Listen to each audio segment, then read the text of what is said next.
นี้ก็เป็นขบวนคุ้มบ้านใต้คุ้มยางคุ้มใต้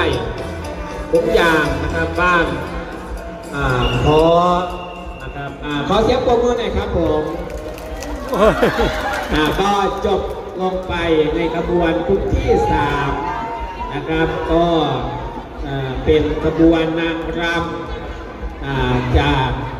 กลุ่มใต้กลุ่มยางแล้วก็เยาวชนปีนี้